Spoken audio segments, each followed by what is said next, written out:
Hola, hola. It's your girl Erica from America. Welcome to the Confidence Chronicles podcast. This podcast is all about helping you stand in who you are. Stop giving a fuck what people think about you. Start standing as your fully expressed self. As you are, as is, there is no filter needed. You are fucking awesome, and I am here to remind you. I'm a confidence coach, and I'm a bold stand for confidence, and I cannot wait to dig into today's episode with you.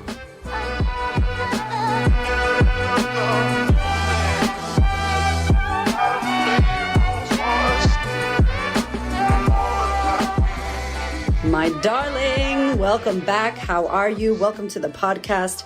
Yo, I am so happy to introduce you to today's guest because I got to talk to her for 17 hours. It's one of the longest interviews I've done in a while. My girl, Laticia Rolle, who runs a podcast, Girl, We Got This. She is all about empowering women. She's all about sharing her story to connect with others so that we all feel seen, heard, and validated. The story on how we met is crazy. And we talk about it straight up in the podcast, and I can't wait for you to hear it. But just wanted to say a massive shout out to my girl, Ashley Michaels, one of my besties from back in Florida days.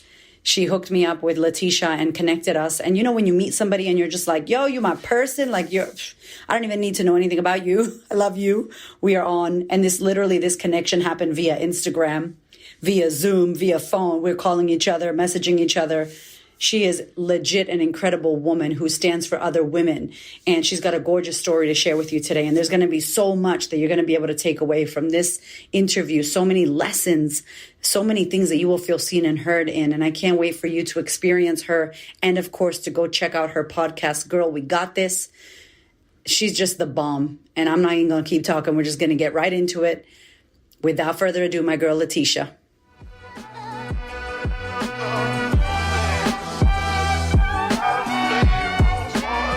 So happy to see your face and to have you on my podcast, Laticia. I'm honored. Thank you so much. Girl, welcome all the way from Los Angeles, sunny Los Angeles. It's so beautiful. It's like 80 degrees too, blue sky. Stop. The sun is out today, but we're freezing our asses off over here in Australia. Oh my God. So I got to tell y'all a little bit about how we connected. Because shout out to Ashley Michaels, my beautiful, oh my gosh. So my friend Ashley, who we've been friends with for a bunch of years, like 10 plus years, is living in Wyoming, and she's an incredible hairdresser. She's just a boss bitch with the scissors. She's the bomb. And she gets you in her chair. Tell me the story. Okay, so first of all, if this was like mid-COVID, like when shit was still a little scary, people were a little sketch. I booked this job. So they're like, oh, you got to fly to Wyoming. I'm like, all right, cool. But I was a little like, oh shit, mask up, gloves on. I'll be fine, whatever. So I'm shooting for this company called Hampton Clothing, woman-owned, power women. It's super dope company.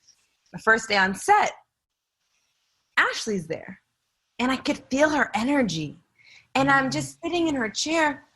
She's doing my hair. And she started talking to me about you and her friends. And like, first of all, she asked me what I did. And I said, well, I have a podcast. You know, I love women. I love empowering women. I love sharing my truths. I said, we need to give women a voice. Like, so that's what I do on my podcast, Girl, We Got This. She was like, oh my God, you would love Erica. I said, who's Erica? She was like, the Queen of Confidence. Have you heard of her podcast? And I was like, no, oh my God. And Ashley's raving about how incredible you are to me. And I was like, and she was like, she was from Massachusetts. I said, hold on, I'm from Massachusetts. She's like, she's Puerto Rican. I was like, hold on, I'm Puerto.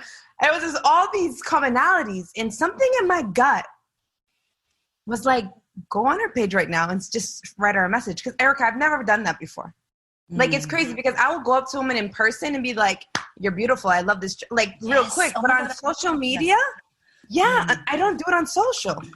Isn't that strange? It is strange. That is strange. Oh, we could talk about that too. It is strange. But for some reason, my gut was like, I got to write something to her. I feel like called to like send her like a message. And I literally just commented on something like, I don't remember what I said. It was something about like, I've heard something so amazing about you. Yes. Ashley said, you're so dope. I would love to connect with you. Yes. And then here we are. Like, it was Oh my literally God. like back and forth DMs. I felt like you were my sister. Like, we fell in love, y'all. Yeah, I was like, 100%. who is this incredible woman? And then Ashley's like, Ashley didn't even get a chance. Poor Ashley. She didn't even get a chance to say, hey, I told this woman about you. I was like, Ashley, I love her. Who is she? She's incredible. Because then I went on your page and I was like, oh my God, follow. Can I follow 5 times? Like, just ate everything up. And you just, as we said before, we were talking before, like, or in a message that we sent, like, you just had this magnetism to you, which I believe is like you connect with your eyes, but also like your whole vibe. And via Instagram, I'm like, oh, I can feel it. And so this is crazy because this is how we connected. So when I tell you guys on the podcast that I've made so many real women friends that are like in my heart and soul from Instagram, and y'all are like, oh, Instagram's negative. And I'm like, no, you're using it wrong, because this is how we connected. And so I fell in love with you, and I was like, you have a podcast, you have an incredible company that you run with your hats and your incredible hair, your actress, your model. Tell everybody listening a little bit about you, and not a little bit, everything we can know about you. Oh, should we start from the beginning of it all? Yes, go back. I feel like then everything will flow. Yes. So, like you, I was born and raised in Massachusetts, small town, Gardner. Predominantly Caucasian, small town, to be honest. We were like the only mixed kids. My father's Black and Puerto Rican. My mom is French and Italian. There's five of us, so I had a whole basketball team. And my parents were young. My mom was 17 when she had me. My father was 19. And so I was born and raised out there, and basketball became my obsession. Like, my dad pretty much lived his dreams through us, our kids, which sometimes parents do, right? Yeah. Young parents with that. And sports was our thing. Sports taught me so much. Thank God for my father for introducing sport in my life. It taught me discipline. It taught me team. It taught me how to talk to women. Like, it taught me the essence of having a leadership, a coach, like all these things at a young age. And it became my obsession. I used to sleep with my ball. Literally, I used to sleep with my basketball to sleep. Oh my God. Yeah. And we didn't have money. We weren't poor, but we were probably like lower middle class. And my father was like, if you want to go to college, you're going to have to get a scholarship. Like, this is what you're going to have to do.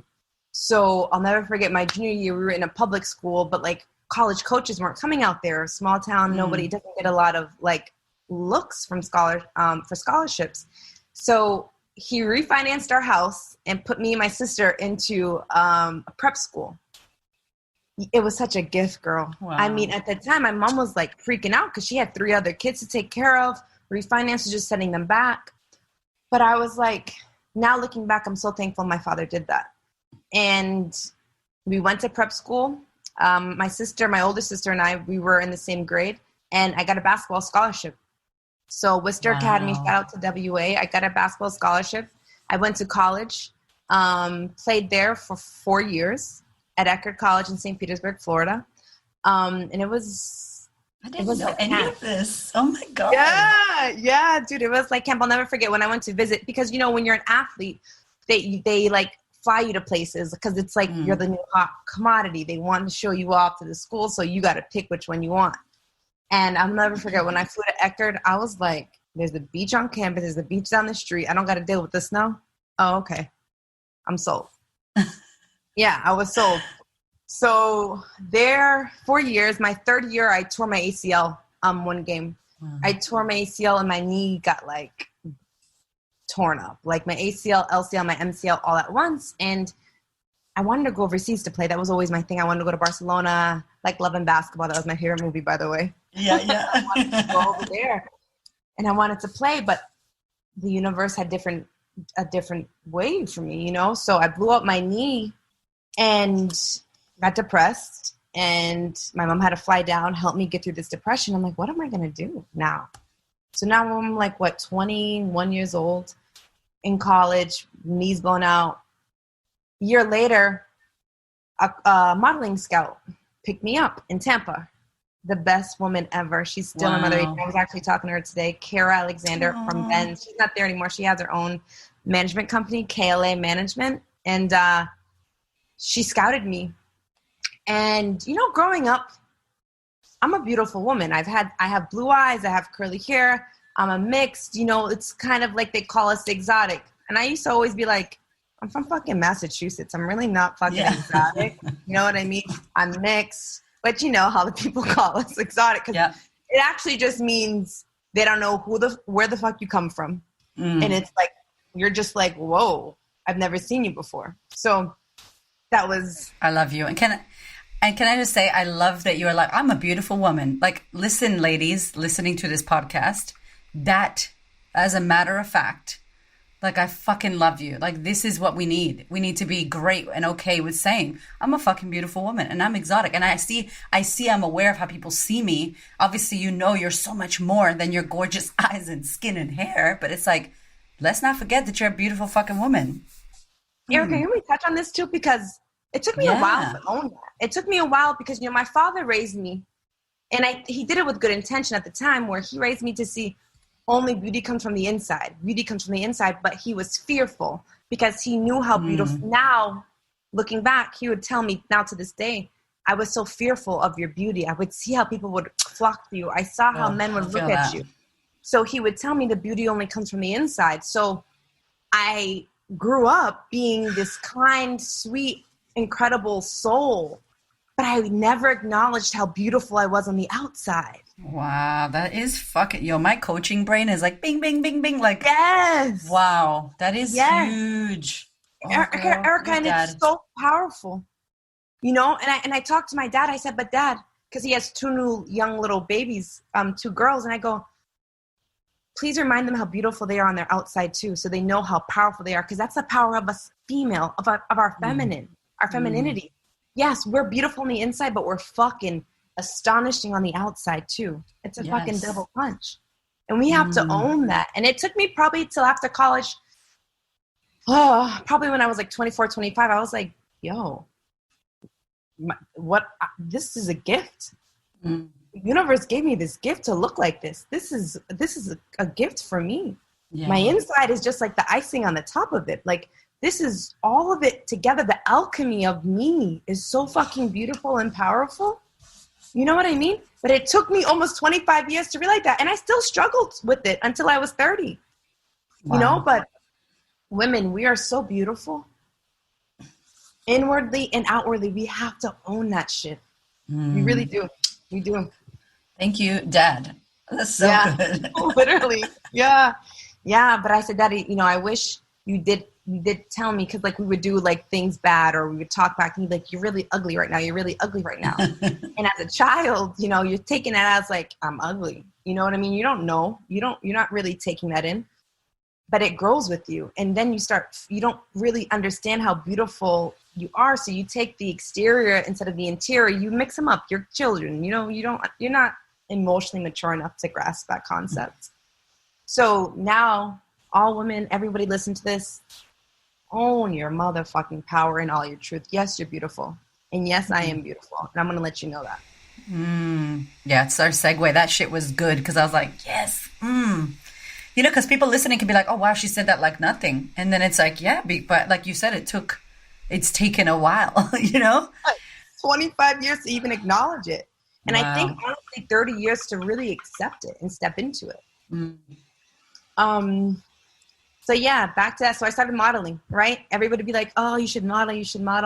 And I was like, you know, like growing up, I don't know about you. So I always wanted to be in music videos. That was like always a dream for me. You know, I wanted to be in music videos. I would look at the magazines and I'd be like, I want to do that. And then this shit was happening. You know, I got picked up from this modeling agency. She sent me to Miami. I signed to Wilhelmina. And my life was like, I was like, that's fucking huge. 23. Wilhelmina's like massive, girl. Yeah. Back then too, they were it. Now it's like they were like bigger. Yeah. But like, they were dope. I mean, they're still an incredible company. And I was 23 by myself in Miami. Oh my God, dream. And I'm like, dream. Like, no idea what I'm getting myself into. This is where like you really realize like, whoa, your beauty as a woman, your feminine power is magic. And it actually like takes over in certain places. Like Miami's a place, if you're a beautiful woman in and out and you own it, if you are fucking confident like Erica preaches, you can have whatever, you can walk into any place anything. You can eat for free. You can do everything for free. You feel me? Yes, girl. It's like wearing a fucking military costume. Like, come on, ma'am, sir. Here you go. Thank you for your service. Thank you for being so goddamn beautiful. You can have a seat and eat for free. Yeah, yeah. Crazy. We had model tables. We had model dinners at the most finest restaurants in the world. We had the biggest model booths. How did you cope? So you're 23. How did you? I feel like the answer is your family really shoved some incredible fucking humble ass values into you. But like, how did you not go the other way and lose your shit and become like a drug addict or drinking and crazy? Like, I'm hot and I'm 23 and what? Like, how did that not happen? I think I had too much fear of my father, of disappointing him. That was always my biggest fear. I was disappointing my father, and he instilled a lot of values inside of me. Yeah, I can hear that. That's great. Morals. Yeah, I never did any drugs. I saw it happen in front of me. I never was like all over the place. I always had a job. I always had a side hustle. And then I was working. Yeah, I was partying. I was in live every month. I was in live every night on the couches dancing and having a blast, but going home. I knew where I was. I wasn't intoxicatedly drunk. Like I was never at Space either. I was never at Space. Yes, y'all know Space was, y'all know Space. I was at Space many times. Oh, God. So, that fucking rooftop girl. Yo, I still haven't been there. I low-key want to go now. It is. I can't wait to go back to Space. Let me just tell you right now, they had like that reggaeton room, and I was like, this place, I want to live here. Don't even get me started. It's a whole nother podcast. No, but I love it because like you know, to be in that world, and Miami is like, so many people from in Australia don't go to Miami. They go to LA, New York, and I'm like, you got to go to Miami because it has this, that like, I've never been to Europe, but that feels like a European, Mediterranean, Latin flavor, hot and love. It's like a big, everybody wants to hug you and kiss you. And not only if you're beautiful, but also like just that community. It's very community, right? Everything is beautiful there. You know, beauty is in the eye of the beholder. I always believe that. You know, nobody's going to tell me what is and what's not beautiful. If I think that's beautiful, that's beautiful. And I feel like in Miami, everything's beautiful. Yeah, the art, everything, yeah. Yes. They have pink buildings. Like, yo, I should be living there. That's actually the only place that I would ever, I said to my husband, it's the only place in America that I would ever consider when I'm like super balling to like buy a house on Star Island and then maybe. Oh, can I be your neighbor though? I know, I'm like, hey. I love that. I love that. That is Miami. It's special. Yeah. You guys should go to Miami. It's an experience. It's an experience. What a place. Yeah, man. So I was modeling and then my dad calls me and he goes, oh, you went to college to look pretty? And it kind of hit me. And I was like, no, I am smart too. You know, so he was kind of like jabbing me a bit. And I was like, okay, let me go get a fucking real job. But I'm going to still model. If I book, I book. So I started working at this law firm. I'll never forget. I worked at a law firm in friggin' Dade County. Okay, I'm Puerto Rican, but my father didn't speak Spanish in the house. Okay, so my Spanish, I actually have a minor in Spanish, so I wanted to study it. The Hispanic community, they talk too fast for me. I can't understand unless you're fluent.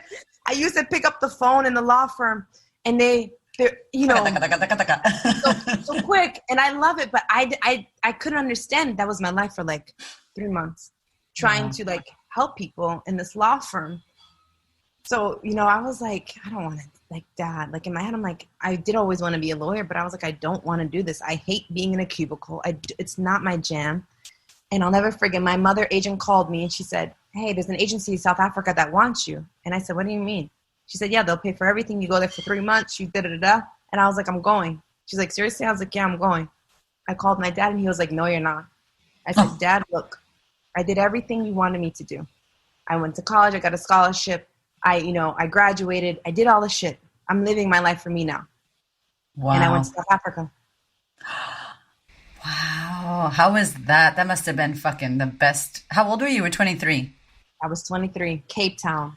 Do you see? Fuck, this is why we can't live. To all the people pleasers listening and all y'all trying to get approval from your family, which is also an episode I did.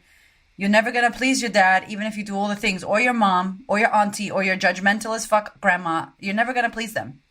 Never. And you can't live a life pleasing them. And you will never be happy. You will never find contentment with your life. You're not here to please them. You're here to please yourself. They need to listen to that podcast you did, Erica, because that shit's powerful. Let's go. Oh man, It's this so is like powerful.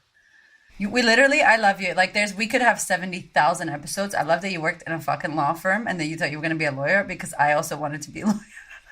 It was my argumentative self was like, I would win cases. And I also wanted to dress in like high heels and bomb-ass power suits. That's what I really wanted to do. I wanted to wear fucking Manolos and like wear these bomb-ass like power suits into the law firm and be like, God. yeah, I'm winning this case. I win, judge, you know? Oh my God. Okay. Oh, so Wow. Cape Town, best 3 months of my life. One of the most beautiful places I've ever experienced. Working out there in South Africa, you know, it's still kind of interesting with the race wars out there and the apartheid, you know, it's still kind of relevant. I'm mixed, so they would call me Mocha. I was Mocha. But there was a lot of German clients and they liked, you know, the mixed race, the ambiguous look. So we were out there. I had roommates. We had the time of our life.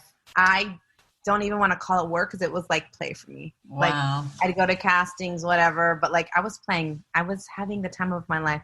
When I tell you the most beautiful humans in and out are in Cape Town, South Africa, like I had a different boyfriend every day, I feel like. I was so single and I had so much fun. I had so much fun. I did. But that's when I learned, that's when I learned how powerful like I was. I was in South Africa. I was like, whoa. And it kind of made me realize like modeling is great. You get to meet so many incredible people. The thing with the modeling industry I love is that you get to meet people that are passionate about what they're doing. Like the photographer fucking loves photography. You know, the stylist fucking loves styling. You know what I mean? Like it's such a different high when you're working with people that really love what they do. And I don't think a lot of people get to experience this. That is and so, it's like, that's so true and interesting. Yes. Isn't it? Yes, you should do it. Yes, that's a podcast you should do, girl. That's actually, it's so true. Like, I never thought about that they're all highly like, they love what they're doing and you're surrounded by that energy. Yes. Oh.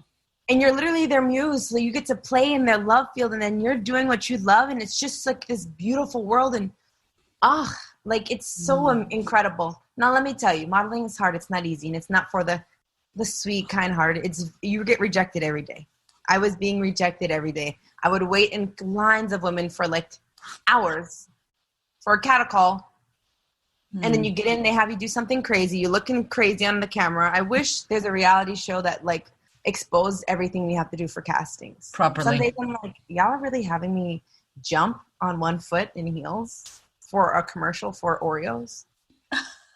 You know, it's crazy shit like that. Like what happened? Oh no. Zoom recording and we are good. So, you know, I want people to know that castings in the modeling industry, it's very hard and it's not for the kind-hearted. Like you have to be very strong. You're going to be rejected. Every single day I was rejected. Every day I walked into a place and they're like, no. It's kind of like the Devil Wears Prada, that lady. When she looks at you up and down, and I'm like, I am human. Like I'm human. Like thanks. You know? Yeah, and I'm shorter. I'm 5'7", so like I had to wear the highest heels. I was always trying to eat right. Like it's hard. Crazy. The industry is hard. You're trying to fit this mold that these people want, but honestly, they don't even know what they want because if they knew what they want, they wouldn't have 150 girls in a casting for it. You know? So they have you do the wildest things too, Erica. Like I was saying, like they need to do a reality show on the shit they make you do in the casting room. Like some of the stuff you're like, you want me to jump on my foot on heels for an Oreo commercial to prove what? Like, I'm so confused. That's so weird. The modeling industry is a very interesting world, you know, and I do print models. So like right now you'll see my face on like Smile Direct Club. You'll see I was in Times Square like a couple months ago. I don't do high fashion. I do more print and commercial work. And it's still hard. You know what I mean? Like, but now as a 30-year-old woman, I have no issue in owning my body, what it is.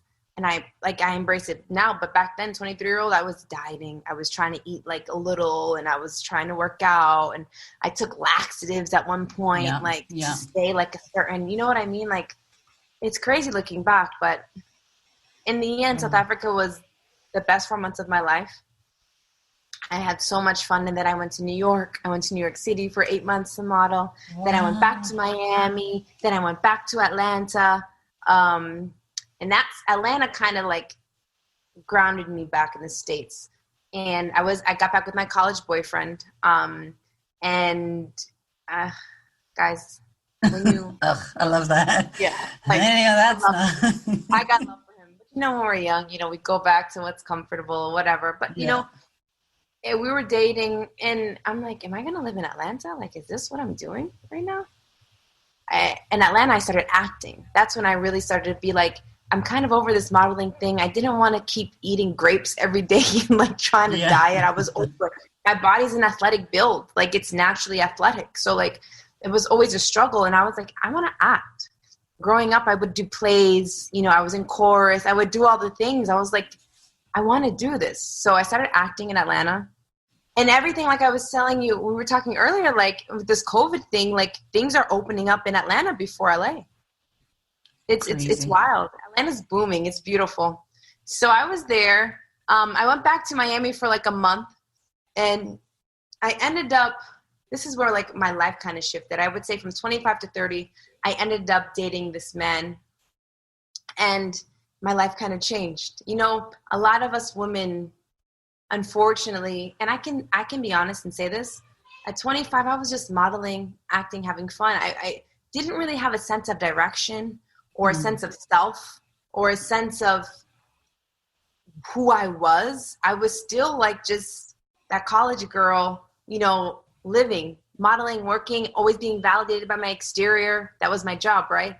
Like I had, this soul inside of me that was so positive and spirited, and I let everybody and anybody in, no boundaries. Like that was me all my life. And then I got into this relationship, and it kind of changed my life. It was to the point where, he was a successful man, and it was more or less like, you don't have to work anymore. Like, this is what you should do. Oh, you shouldn't act. Like, you don't have to do that. You know what I mean? So like, I stopped doing a lot of things, and I started just being, in love and taking care of him and giving myself no love, giving him all the love, making sure he was good. And I feel like a lot of women deal with this. Mm-hmm. And I want to talk to that because, we have to realize in order to love, you have to love yourself first. Like, we can't just keep being selfless. I became selfless in this love because guess what? That was my mother with my father. My mother had no sense of self. She was selfless because she learned that from my grandma, this generational trauma. Yeah. And now I'm learning like, wow, I thought this was like the man of my dreams. So I stopped my entire life and gave it all to him. My life was him. I didn't have a life anymore, but I learned it. That's all I saw. And as a wife figure, as a mother figure, as a woman, those were my models to go for, and I'm just like, wow, that's not actually what it should be. Mm-hmm. And I did that for a while. And it wasn't until I turned 30. So how long? About 5 years? Yeah, it was about 5 years. Wow. 5 years. And, living for somebody else, giving myself and I would do it again. Like, I don't regret anything, but it was such a learning curve. I learned so much. I had great times. I had crazy times. I had like, what the fuck moments. Like, what am I doing? Like, who am I? And when I turned 30, I had that moment. Like, who am I? What do I want? And then, and I'll never forget, I was in Tulum celebrating my 30th with my mom. And I was like, Mommy, I don't think this is where I'm supposed to be. Like, I want kids. I want a family. And I literally remember saying, I want, and she looked at me and I was like, I just want me right now. Like, I don't have me. Like, I don't even know who I am anymore. Like, I love this human being, but I can't love him because I don't even know who I am anymore. It was like this really weird feeling, sense of loss. This grieving of self that I never ever had that I wanted. I'm 30 now. Like, who are you, Laticia? Who are you? And Erica, at that moment, I knew it had to end. And it was one of the hardest things of my life, was ending a relationship with somebody that I loved. You know what I mean? And starting from zero, starting from, I always said, like, us women, our resumes, not a lot of women, some women that I do know, our resumes become the men that we've dated because we stop everything we do and our resume becomes this sex, that X, or this sex. And I'm like, that's where I was when I turned 30. And I'm like, what am I doing? I was hard on myself. I did do other things. I did work. But at the time of 30, as an athlete too, I'm a performer. So like, I look at myself and I kind of like grade myself on performance because that's how I've always been all my life is perform, right? I perform and that's how I'm graded. And I'm like, damn, the last 5 years I haven't done nothing for self. Like, what am I doing? I got to start from scratch. So let me tell you that. Did you model? Did you do any acting in that 5 years or did you just go, nah, I'm done? Were people trying to hit you up and find you? I did some here and there. Yeah. It wasn't consistent and I was never in town. We were always flying. We were always like all over the place. Like I never had a base really anymore. Yeah, so like I missed jobs. Yeah, I missed jobs. I would do all these things and I stopped caring. So I'm like, whatever, I'm good. You know what I mean? But I wasn't good. Yeah. Yeah. I hear you. I was so absent of everything that was going on. And I was just like, this is not my life. This isn't my life. Was there a moment or was that the moment when you turned 30 and you were with your mom? Was that the moment? Yep. That was the moment. I was like, this isn't it. I was like, this isn't it. And I was like, I don't know what I'm going to do, but this isn't it. And I'll never forget that relationship ended. And I was like, I'm moving to LA. And my best friend was like, what do you mean you're moving to LA? I said, I've always wanted to live in California all my life, but I was always scared. Since I was in high school, my best friends will tell you, they'll be like, whatever, you said you're going to move to LA next year. Da, da, da, da. I had this fear. But my younger sister moved out here with a boyfriend like a year before. And I was like, oh, whatever. My sister's there now. I can do it. I got in my car. I packed up my shit. I had a moving company, take all my stuff from the East Coast to the West Coast. And I road trip to LA and never looked back. Yeah, man. Oh my God, I love that. So now I'm here in LA. The first year I knew nobody, new territory, don't know where I am. LA is a huge city. Are you kidding me? And also, like, with the industry, like with modeling and acting, like, I don't know about you, but I feel like they are the super sharks. Like, they're like super onto it. Yeah, and it's intimidating. It's intimidating. This is a place of incredible human beings that all want to do what you want to do. The competition is no joke, But I was like, whatever. I'm out here. I'm going to make it work. It was hard. It wasn't easy. It was a struggle. I went through a couple depressions, like, feeling like kind of you hit rock bottom, but I always say if it wasn't for rock bottom, I would never know how it feels to be this high right now. Like I had to hit rock bottom to really feel the feels, to get to know myself, to discover who I was as a woman. And that's when Girl We Got This, my podcast was born. So it was like 6 months into living in LA and I met a guy and he owned Podcast One and he loved me. He was like, come whenever you're back in LA, like we can start the podcast. And I just never forgot him. So I came and I had a meeting with him when I moved here and I said, hey, I'm ready to start the podcast. I'm living in LA now. He was like, let's do it. And in that moment, I just remember feeling like I never, like for the last, like almost 5-10 years of my life, I never had a voice. Like I felt like I lost my voice. I lost sense of self. I also, Erica, I didn't like women because like living in the world that I was living in, I was exposed to a different kind of female. A female that didn't respect other women, a female that was just nasty. And I would see these women and I'd be like, ugh. But then when I got out of that toxic situation, I was like, I fucking love women. Like, what? Yeah, you were just in a bubble of different, that's interesting too. Like without saying what it is and saying names and shit, because you want to be respectful, but it would be I feel like it would be such a gift to that community or that influence circle of women around the world, because those circles of women are around the world, to be like, hey, because people in there just be trying to be like, oh, I should be like this. Like they don't know who they are either, like you said. But you had this foundation. Fuck, man, your dad. Shout out to your dad and your mom. And, your family. You had this beautiful, and obviously your grandma, like you had this beautiful foundation where you went out into the craziest parts of the world, like, industry, modeling, fashion, TV, modeling, all this stuff.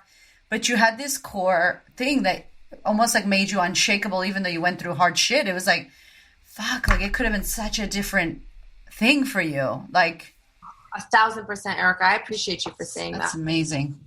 I always say my favorite word is resilience. It's my favorite word, resilience. And I have resilience. And learning that after I turned 30, nothing could stop me. Starting from zero, creating this podcast was like my give back. Creating this podcast was like, I wanted to give every female a voice, because every female deserves a voice, and we lose it so much sometimes and so easily, and it's so sad. And I'm like, no, your story matters. Your truth matters. It's your truth. Speak, you know? And I was like, I want every woman to come on here and share their truths. I want to hear your story. I want to understand what it is, and I want to empower everyone. And it's crazy because my therapist and I were talking about this a couple of weeks ago, and we were talking about my podcast in the beginning of it, and she was like, you know why I think you started it? And I said, why? She said, because you never felt empowered by women. So you wanted to empower women. And I was like, holy shit, she was so right. I never felt empowered by women. I was always kind of just like, yeah, Erica, like, I listen, that is, so I don't know how, but we have so much. So there's a full podcast episode. If you want to empower women, empower yourself.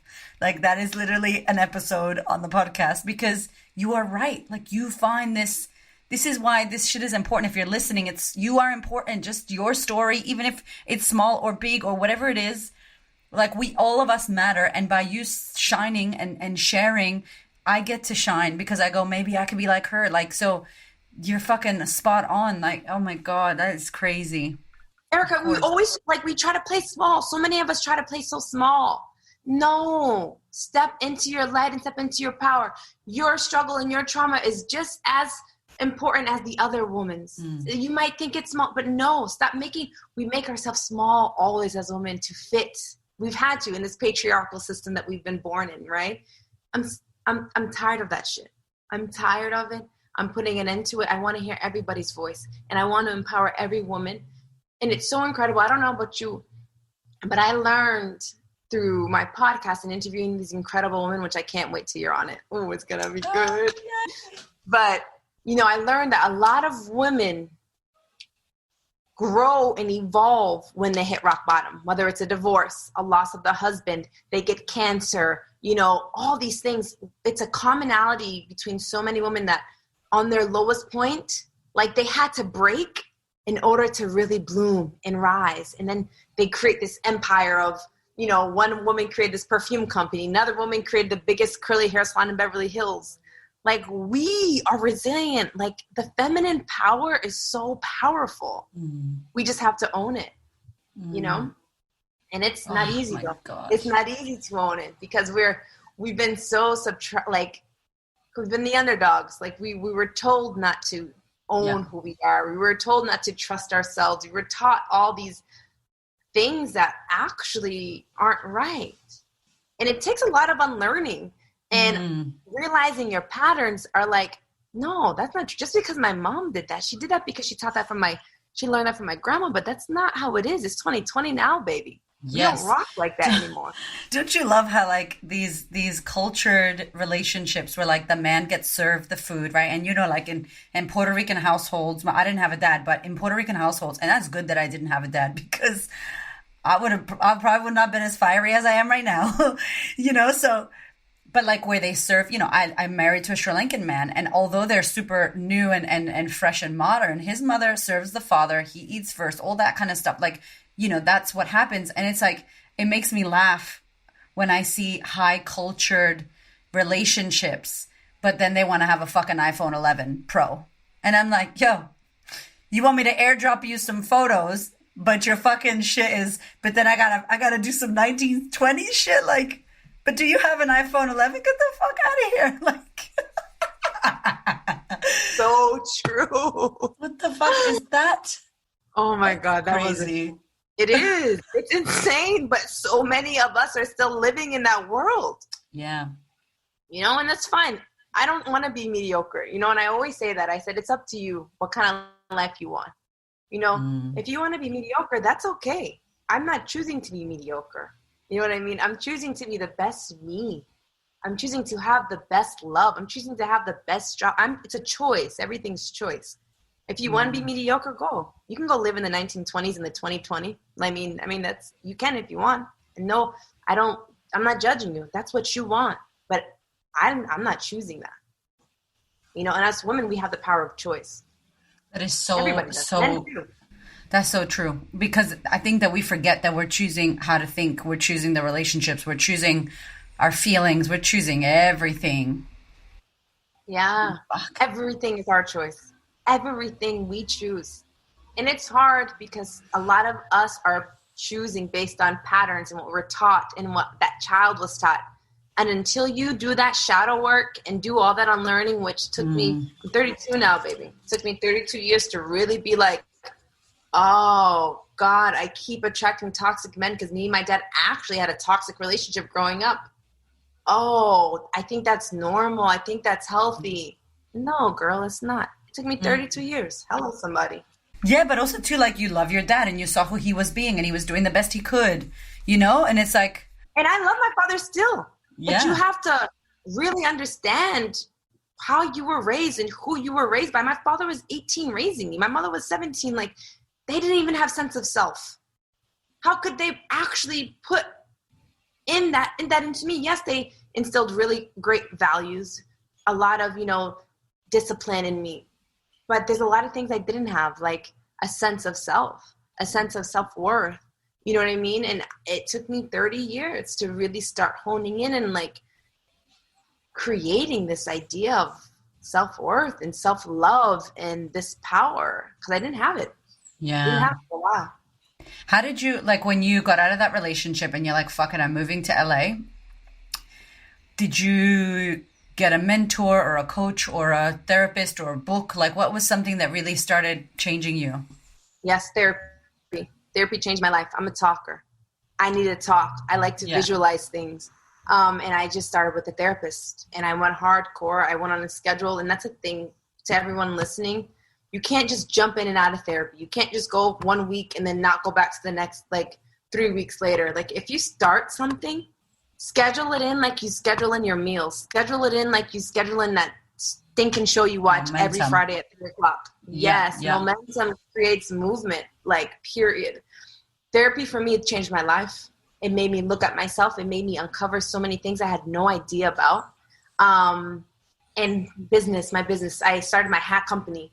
And my hat company, I'm not kidding you, gave me a sense of being, of belonging. And it would get me out of, when I was I remember days I would be crying in bed and I couldn't get out of bed. But then on my phone, Squarespace would notify me, you have an order just was purchased. I make hats. They're called Tress.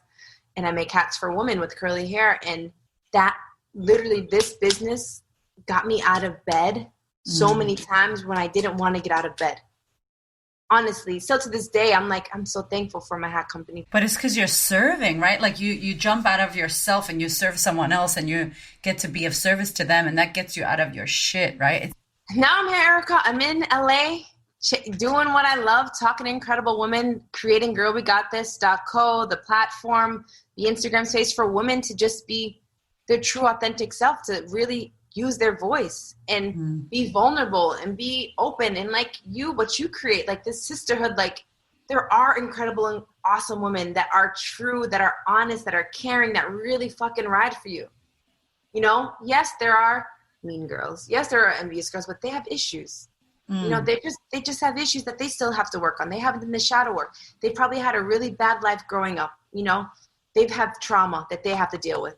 But there are some women that are awakened, that are really powerful and that are confident, like you, the queen of confidence, baby. And we got this. Tell me about the girlwegotthis.co. What's maybe it's just starting and growing, but what's the vision and the dream? What would you love? Oh, so girlwegotthis.co is my heart. It's my light space.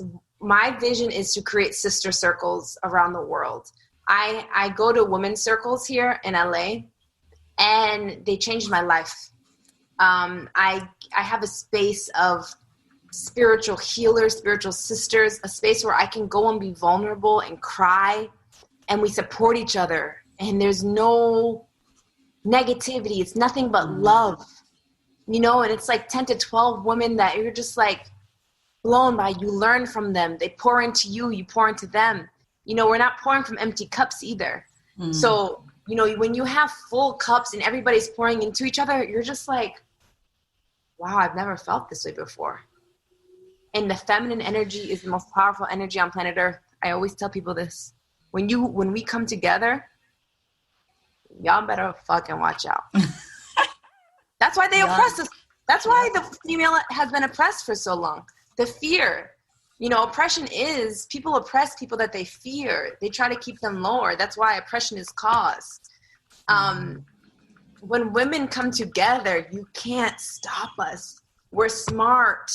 We're beautiful. We're soulful. We're sexy. We're energy. We're so much wrapped in one. So when I think of girlwegotthis.co, it's an Instagram platform that's coming, and it's creating this really powerful sister woman circle of women. So that's my vision, and it's gonna grow. The podcast episodes, we drop episodes every Tuesday, and I'm just honestly sharing women like you, our stories, no filters. I don't ask questions. We just talk like we do here, Erica. No questions. It's just free.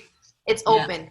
You know, I love it when like the PR is like, hey, do you have the questions for us? And I'm like, no, I'm sorry, I don't do questions. Yeah, because, and that's the thing, again, that perfectionism that kills the woman. Like the perfectionism of, I need to be prepared and I need to know what to say and it needs to be right. And I said to you before we started recording, like, yo, if you cough or you sneeze or if I fart or if I pick my nose or if my fucking little kids run in, because y'all know we in lockdown in Melbourne over here, and it's a miracle how the fuck I'm working and I don't have clean underwear on.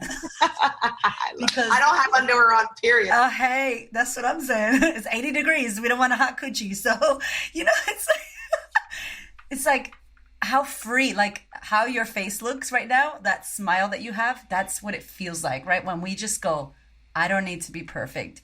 And therefore, neither does she. And therefore, I can just love her up in her imperfection and myself. And I love that you create that too, and you just share. I love you on Instagram because I'm an Instagram lover, and I just want to acknowledge you for how much like you let women in and you let people in and you take people with you on your journey of what you're doing. Like I really want to acknowledge you because, you know, we don't hear that. You know, you get messages and DMs, but I know what that is. You know, I know what that feels like. I know what it takes to think about your community that lives in your phone. The people live on the phone and you're like, well, let me talk to the people, you know, and to share your life with us and be so open. Like, I think I just honor you because it's medicine. Thank you. You are medicine too, Erica, in so many ways to so many women around the world. Like, thank God for you. Honestly, like I always say, like, women who see women see more women and more women and more women. And, you know, the more we heal ourselves, the more we can heal the next woman, the more we can help the next woman. Because I don't know about you, like my healing journey, I mean, we should talk about this in another episode. Maybe on my podcast. Yes, please. Yeah, say, maybe with this I'm over where we got this too. Like the healing journey is a journey and it's hard. It's not easy. And it's so hard that only few, like not everybody can actually do it. Only the strong survive. It's like athletes though. Everybody doesn't get fucking picked up. It doesn't mean you're not good at basketball, but you got to get that grit. That's fucking, yes, that's so true. Yes. It's a different type of work. It's a different type of heart that you have to go look back and grieve the things that you thought was once and it actually really never was. And that shit is hard, you know, and that's a whole story in itself. But like, we need to talk about that. Yeah, we have to. We should talk about that because I think two people see you and they're like, she's so, you know, magnetic. She's so beautiful. Her hair, her platform. Wow. She's amazing. Fucking unicorn, you know? And obviously this is what the book that I told you that I'm writing is about. Like, you don't get to see when I'm at rock bottom. You don't always, and for those of you out there that compare yourself, this is for you, you know, and obviously modeling, acting, being in a relationship with someone who's very successful, all of that would have, even basketball, even fucking getting what is it called when someone gives you what's that called when you go to school and they give you a scholarship? That's the word. Okay, there we go. We are not editing that either because that happens when you do. What's the word again? scholarship. Like all of that is like pressure, pressure, pressure. And for you to just be like, fuck it, I'm just gonna give what I can here. I'm gonna fucking do my best. I'm not gonna sit in this perfection bullshit and allow the judgment of other people. Like that shit in itself is fucking hard. It is. It's so hard. I'm over it. Yeah. That's it. And when do you change? Now, when you decide like, I'm fucking done. Yes. And you have to trust yourself. I feel like I didn't trust myself for so long. We do this too as women. We'll call our friends, hey girl, what do you think about this? What do you think? We call on our mom, hey, what do you think about this? What do you think? Girl, you know what you want. You know what time, like you know when your gut. You know. I know why I'm sharing my journey with you. I know why I'm sharing what I've been through. I know why, because I don't want you to ever go through half the shit that I've been through. And if I can help one woman, like that makes me so happy. Like it makes me so happy. So, I want to ask you something too, Erica. So I started doing this the last couple of years, and I don't know if you've ever done this, but I wanted to start documenting my feelings. Like when I got into another depression like the beginning of this year. And I was like, okay, I'm aware now. These feelings are only temporary, but I hit rock bottom. I had a miscarriage. I lost a huge money deal. COVID hit. I had another breakup. And I was like, I hit it hard. And I'm like, oh, I know this feeling. I know this feeling. I know it's just temporary, but it's hard right now. And I started documenting. I started videoing when I would have breakdowns, and I would take pictures to remember when I got back there that it was just a temporary feeling, that this phase was going to end. Because sometimes when we're in the darkness of our healing and the depression, we feel like it's never going to end. We feel like we're literally drowning. Yeah. But on the reverse side, I take pictures of my happiness. Like I video my happiness, I video the people I'm with. I take pictures and I'm like, this is what I'm striving for. But it's okay if I hit rock bottom here. I'm going to go back and see the video and understand these feelings. Okay, but they're temporary. I can still get back to this happiness. Yes. Yeah. The healing journey is a journey for me. I say like my mom's bipolar. She's still bipolar. And I'm like, we all bipolar. We're all schizophrenic. I am a multiple personality, multiple dimensional woman. I have a mental disorder called the human experience. We all have it. If I go to the doctor right now and take that fucking postnatal depression test, I probably, air quotes, would be postnatal depression. And I'm not saying that shit's not real, but I am saying that we all move through, like you said, I call it a moment. Oh, I'm having a moment. I'm having a moment of anxiety. I'm having a moment of, and then that shit, the next moment, next breath, like we're fucking breathing. And it's true. I love that idea too. It sounds like having because I'm visual too, like having a library of, this is me sad and suffering. Oh, this is me happy. All of these are me. Yes, these are all parts of me. And understanding your feelings as human beings, a lot of us don't even understand our own feelings. Because you know what? We don't go to school to learn about ourselves. We go to school to learn about Christopher Columbus, which wasn't even fucking true anyway. Yeah. Why don't we go to school to learn about yourself? Yo, listen, that shit about school, I don't know if it was a Transcendence series on Gaia TV, but there was something that was talking about how school just really prepares you to be a worker for the industry, for the corporations, to then be a fucking patient for the doctors, for the big pharma, to then be it's like they just, duh, girl, that's another episode. You know what I'm saying? It's like, fuck.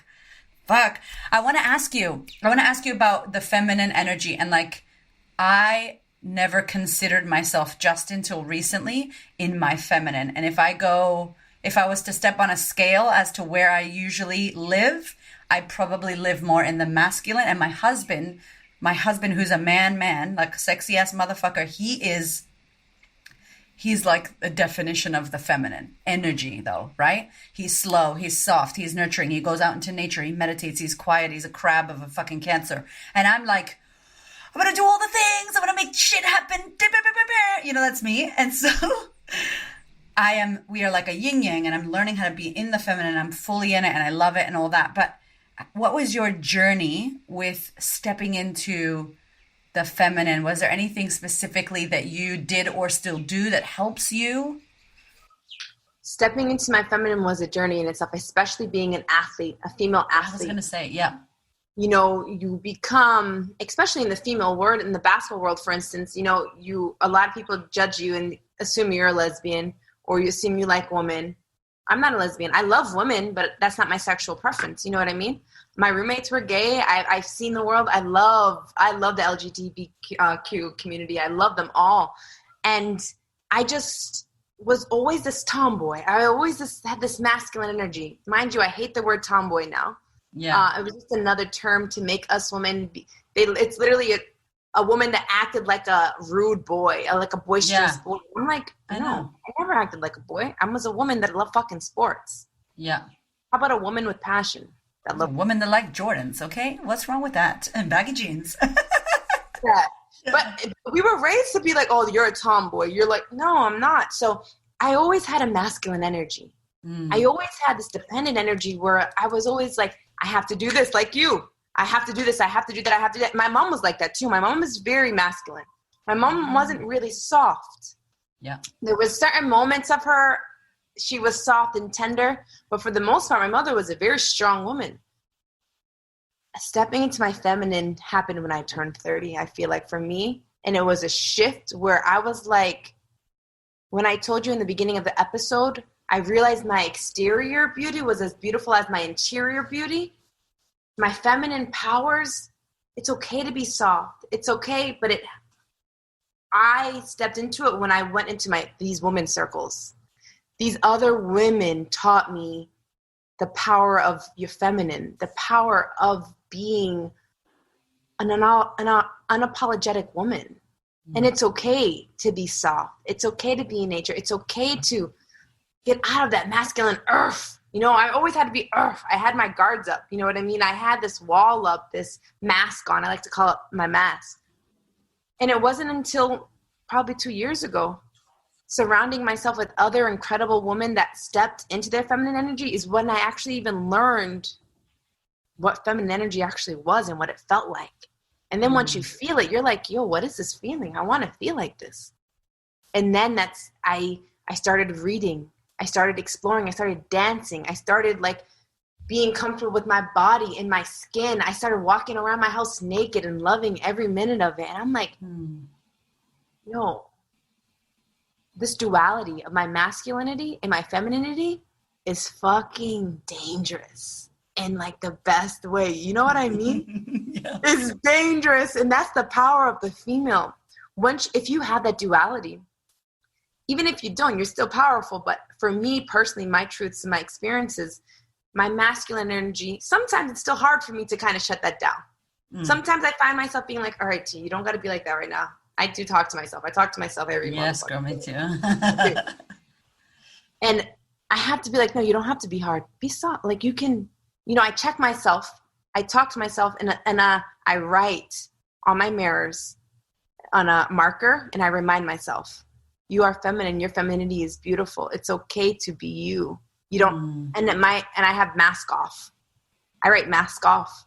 Yo, I love that. I'm hearing all the women listening to the podcast being like, that is a tangible thing I could go and do and tap into it. And it doesn't make you soft. It doesn't make you weak. It doesn't make you, because, same from, I feel like growing up the same Puerto Rican on the playground being like, yo, don't fuck with me. I'll fuck you up.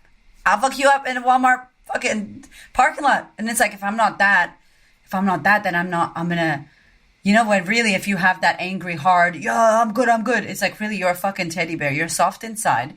And you just want to, you're just like a little soft boiled egg and you just need to chill. Yeah. And it's so beautiful to see that you can own that, but still get shit done, run a company, go to auditions, and there's a whole part about how you learned how to be rejected and not make it mean that you aren't good. And that's fucking... Yes, but that was a journey in itself too.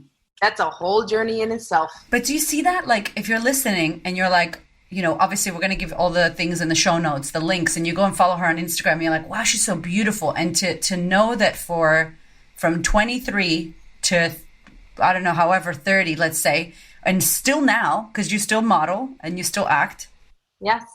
There will be a rejection. It's like a punch in the guts of the ego, and you have to it has to diminish at some point, because you can't keep, So, and you keep showing up and you keep showing up and you fall down and you get back up. And it's like, I love that because, and yes, that is a journey, but like, if you're listening, look at all the things that put people together, like having a upbringing of a father and the way that your family was, then having, that spirit of that sport, like I did the military, and the military was that for me, that spirit of sport and discipline and striving for more and having a bit of structure, and then going off and doing that dream with being in South Africa and modeling, to then come into this relationship. Like every part of your life that has been difficult, fun, hard, extreme, rock bottom has created you, and people see you and they're like, wow, you're amazing. And they don't see, and I love you and thank you for sharing your story, because, and there's more obviously, but they don't see all of those instances when you were on the fucking ground,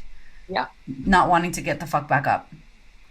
You're so right, Erica. We all have a story. Yes. We all have a story. Some of us share it, some of us don't. But there's so much more to every human being you come in contact with. Mm-hmm. And you don't know what they're going through. You don't know what their struggles are. But half of us are still battling a lot of things, And I'm grateful that you saw me for me and you invited me on here. And I'm just thankful. And I love you and I appreciate you. Like, I felt like you were my sister from the jump, and it was an instant connection. And I was like, she sees me. Yeah. Okay. And then you invited me here, and I'm like, I'm so grateful for her. Like, I'm grateful for everything you're doing for the world. I'm grateful for everything you're doing for men and women, women and men, because your relationship, I love what you guys, you and your husband are together. Oh, I love what you guys are doing. Yeah, it's power. It gives me hope because your girl's single over here. It gives me hope. I'm like, okay, I don't know if he has a brother or anything, but I need one. Hamish got to build a brotherhood. All the women are like, okay, so we got the sisterhood. Is he doing the misterhood? Is he doing the brotherhood? Is he? And I'm like, no pressure. Come on. That feminine energy, Hamish got to tap into the masculine and make it happen. Sign up.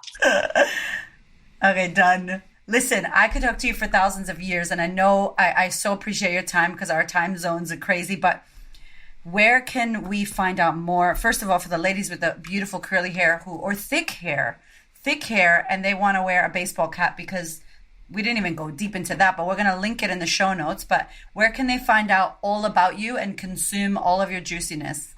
Yeah, so you guys can find me on Instagram at laticia.rolle.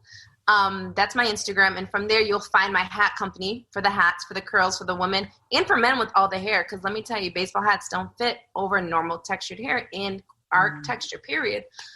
Tress for Us. So it's tress.forus on Instagram and tressforus.com. That's where you can buy them on e-commerce. And then my podcast, it's Girl We Got This. We're on all platforms, all podcast platforms. And we are having our Instagram platform come to life right now. It's at girlwegotthis.co. So that's where you guys can find me. I'll be there loving all of you always. And please tag us, both of us, on this. If you are listening to this, screenshot, tag us. Let us know what you got out of this episode. It was a huge one, and there's so much more juiciness to come. I can't wait to see you and hug you in real life. Oh, I can't wait. I'm coming. I love you. I'm coming to Bali or I'm coming to Australia. I don't know which one yet, but oh my God, Australia is the bomb, girl. You got to come. I love you. Okay, I'm coming there. I love you. Thank you so much. My darling, we are in wild times right now. And in order for you to manage your mind and boost your immunity and be level-headed instead of panic, I want to invite you to consider online training, to consider joining a community, a sistership where you are going to be held, where you're going to be supported, where you have a safe space to unravel, and with all this time at home, you can actually better your life and work on yourself. Good news as well, I have now done a 12-month payment plan for the online sisterhood. So many women right now are experiencing trouble with their finances, losing their jobs, being single mothers, not knowing when their next money or paycheck is going to come from. And we are navigating that with our current sisterhood members. We are working with every woman that we can in order to support them in these tough times. And I hear you out there saying, I'd love to join the sisterhood, but I can't afford it. I can't afford 6 payments. So what I've done is made it a year-long program. It's a year-long program with a year-long payment plan. I really, really want you to consider if this is the time for you to join the sisterhood and work on yourself. It is available to you now. Let's do the damn thing. Thank you so much for listening. I so appreciate your ears, your time, your energy, and your attention. Please do me a favor and head over to Apple iTunes, subscribe so that you don't miss an episode. Share this episode with a sister who you know needs to hear it. And if you feel called to, leave me a review. I'd love to know what you think about the podcast. I'd love to know how this information is helping you change your world. Thank you so much for being here. I know that there are many podcasts you could listen to, and I really appreciate you listening to mine. Have a gorgeous week, honey.